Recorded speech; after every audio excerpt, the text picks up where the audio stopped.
Hello everyone and welcome today for the quickfire revision for Ind AS 34 interim financial statements. Now this is not a very important standard, but there are a couple of aspects in this standard which keep on coming when the standard is tested. One being the application of income tax in your calculation of interim period, and second being calculating the net profit accurately subjected to certain adjustments given. So these two things are something that you have to be careful about. Now we'll do a quick overview of this standard. First, what is an interim period? Well, interim period refers to a period which is shorter than the financial year. Now, a financial year is not necessarily 12-month period. It may also sometimes be a 15-month period if you're planning to change your financial year, or it may be lesser than 12 months as well, probably in some cases like the date of the year of incorporation. So the standard over here says that an interim period is a period which is shorter than financial year, not necessarily shorter than 12 months. So if it's a period which is shorter than the financial year, and if you are preparing accounts as per Ind AS, then Ind AS 34 will be applicable. Now, in case Ind AS 34 becomes applicable, then the standard says in terms of presentation, you have the choice of presenting either complete set of statements where you prepare the complete balance sheet, complete P&L, complete cash flow statement, complete notes to account, statement of changes in equity with all the detailed notes as well. So this is like you are preparing the annual financial statements. However, because it is an interim report, you also get a choice of, instead of preparing the complete financial statements, you can prepare what is called as a condensed financial statements. In case of condensed financial statements, you can give just the headings as well as the subheadings. You do not really need to give further bifurcations. You can just give the headings and the subheadings. Like in case of the balance sheet, you can just show the current assets. Within that, you show the inventories. You don't need to give the detailed breakup like raw materials, finished goods, etc. You may not give that. Again, when you're preparing the P&L, you don't need to give the detailed notes for every item in the expenses like employee benefit expenses, and in the cash flow statement, you can just give the cash flow from operations, cash flow from investing, cash flow from financing, along with the net changes and the opening and closing balances can give you the condensed cash flow statement. Apart from this, in the notes to accounts, there are a lot of relaxations given when you're preparing the condensed statements. That is, you usually prepare the notes to account starting with significant accounting policies. The standard says you can assume that the accounting policies of the last year are applicable and you can give a reference to that. And in case there are any changes, just give the detailing about the changes. Apart from that, if there is seasonality in your business which is affecting the interim period, you can mention about the seasonality. Also, if there are any other material events like material acquisitions or contingent liabilities or share buybacks or issues, you can give a disclosure for the same, but you don't really need to give the detailed notes to accounts presentation like you do for a complete financial statements. Remember, this presentation requirement is applicable in India to every company other than a listed company, because in India for a listed company the presentation for a interim, that is a quarterly report, is done as per the clause 41 of the listing agreement, and hence we don't really need to separately have any other format. There's a separate format given for the listed companies for their quarterly report, so that format will override the general presentation requirements of Ind AS 34.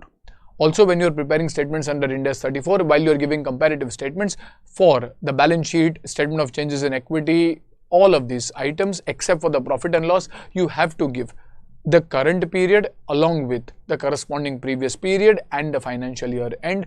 However, for items in the P&L, you have to give the year-to-date data as well as the comparative quarter data for the purpose of comparison.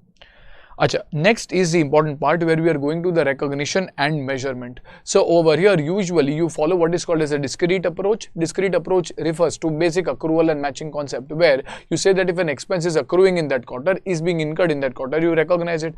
If an expense is incurred in a quarter, you cannot spread it over the other quarters if you can't spread it over different financial years. So if there's an expense which is incurred in a financial year, if you are not permitted to spread that expense over 3 different financial years, you will not even be permitted to spread that expense over 3 different quarters. If you are permitted to spread that expense over 3 financial years, you can even spread this over 3 quarters. This is a basic premise which is followed for discrete approach, subjected to certain exceptions like income tax or sometimes fixed overhead absorption or sometimes changes in accounting policies where different special guidances would be available.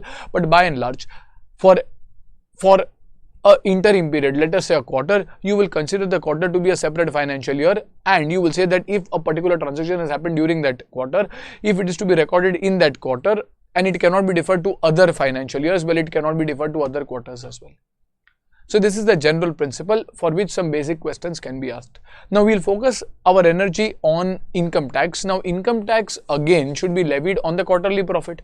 However, there may be certain challenges in doing that. For example, the slab rate of taxation, or there may be potential carry forward losses, or there may be different tax rates for different categories of incomes, and hence you need special guidance. Under AS, there was also a separate guidance note specifically for this purpose, where there was a guidance note which was given on the application of tax. Now, we have kind of taken those principles, and Institute also loves asking questions on this regard, and kind of tried to summarize what should be done in different scenarios. We have put around 4 or 5 different special cases, which I would strongly recommend you kind of refer to get a better understanding. First is slab rate taxation. Now, before you go over there, what are the steps for income tax, where we call an integral approach, which means you consider the quarter to be a part of a larger financial year. So what you do is you try to estimate the annual accounting income. Then you try to find the tax which is based on the income tax income. So let us say over here, your accounting income and income tax income, let us say for the time being, are same. It may be different in certain cases like carry forward losses, but for the time being, let us say it is same. Like you have 2,50,000 in each of the quarters, and hence total is around 10 lakhs.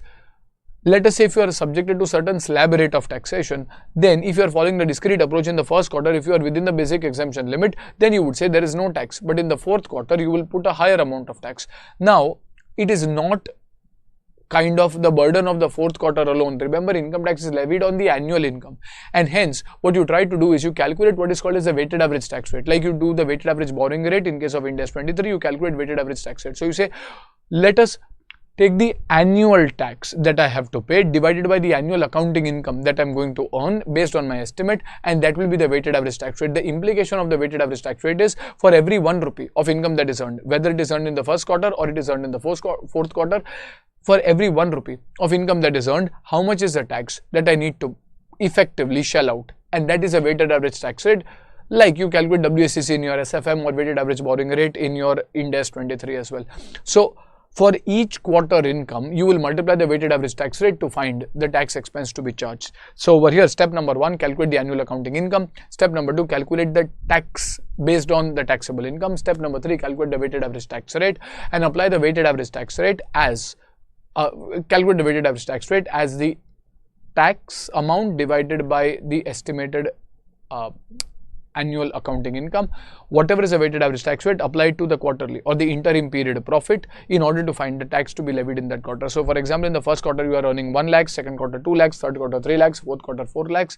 Then in each of the quarters, so first quarter you have earned 1 lakh into the weighted average tax rate, second quarter 2 lakhs into the weighted average tax rate, and so on. Now a problem over here may be if the estimates change. Now institutes problems don't have a situation where estimates change, but if estimates change, then in the quarter when the estimates change, you will try to do the working in a way you do similar to advanced tax, where you will try to find the tax, you will find the revised tax rate, and you will apply that income earned till date into what should be the tax minus whatever is earlier recorded, and that will give you the tax expense to be recorded. Okay, so that is for the first case when there are slab rates. Second, if there are carry forward losses. In case of carry forward losses, let us say you have 100 rupees. For a company, there is flat rate of taxation, let us say 30% for simplicity, in which case for every quarter you are earning 100 rupees and the flat rate of tax is 30%. However, there is a carry forward loss of 100, in which case if I were to follow the discrete approach, I would say that in the first quarter 100 is earned minus 100 of carry forward loss offsetted, and hence in the first quarter there will be no tax, and in the other quarters you will pay tax. But that is not correct. Tax is not offsetted against the first quarter's income, it is offsetted against annual income, and hence we will say that okay, accounting wise there is no carry forward loss concept, but in income tax there is a carry forward loss concept. So accounting wise, the accounting profit will be 400 for the year, whereas taxable income would be 400 minus 100 set off, and hence 300 into 30%, that is equal to 90 rupees will be the tax, and 90 upon let us say 400, which comes to approximately 22.5%, will be the weighted average tax rate. So the accounting income in each quarter is 100 into 22.5% will give you the tax to be recorded in each of the respective quarters in case there is a carry forward loss which is arising from the earlier years. That is special case number 2. In special case number 3, it is possible that there is losses and gains in the same financial year. So it is possible that in the first quarter there is a profit and then of 45,000, let us say, and in the other quarters or in the first quarter there is a profit of 60,000, and let us say in each of the subsequent quarters there is a loss of 15,000 each, which means your annual accounting income will be let us say 15,000 net. So you will calculate the weighted average tax rate based on the tax on that annual income of 15,000. find a weighted average tax rate. In the first quarter, you will say 60,000 into whatever is the weighted average tax rate. Let's say it comes to 20%. So 60,000 into 20% will be 12,000 recorded in the first quarter. In the other quarters, there is a loss. However, loss helps you in reducing or saving tax, and hence 15,000 negative into 20%, that is equal to, let us say, 3,000. That will be the tax saving that is arising because of the second quarter. Then another 3,000 are arising because of the third, and then for the fourth quarter. So basically, it is possible that there is loss in a few quarters, profit in the other quarters. You will calculate the weighted average tax rate considering the total profits or losses for the entire year, and then multiply the weighted average tax rate to the respective profits to get tax expense, or the respective losses to get a tax savings in each of these quarters.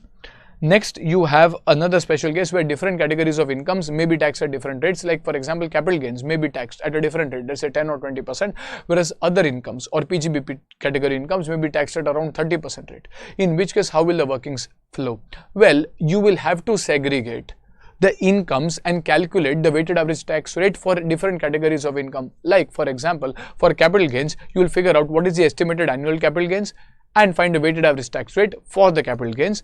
Then for other incomes, try to find a weighted average tax rate for the other income. Then in each quarter, you will ask yourself that is there any capital gains earned in this quarter? If yes, multiplied by the weighted average tax rate of the capital gains. If no, you multiply the other income by the weighted average tax rate of the other income. So here you will calculate two different weighted average tax rates or different weighted average tax rates for each category of income, and then as each income is earned, you will multiply that weighted average tax rate to each category of income accordingly. Last, in case your financial year is different from the income tax year, like your financial year is 1st October to 30th September, whereas the income tax year is 1st April to 31st March, in which case it is possible that your financial year, that is October to September year, overlaps two different income tax years. So for the first 6 months, your weighted average tax rate will be based on the income tax prevailing in the first year, that is April to March, and the last 6 months which fall in the next income tax year will be based on the weighted average tax rate which is prevailing in the next year. So basically, if there are incomes which are going across multiple income tax years, you will take the weighted average tax rate which is applicable for incomes earned during that period and apply it to find the tax expense. So we have given numericals over here as well. I'm not going to the number workings per se. You can refer this for getting a better understanding. Apart from that, in case there is a change in accounting policy, like in Ind AS 8 principles, you will have to retrospectively restate. So the impact which pertains to the earlier quarters will be adjusted in those respective quarters, whereas impact pertaining to the current quarter will be recorded only in the current quarter.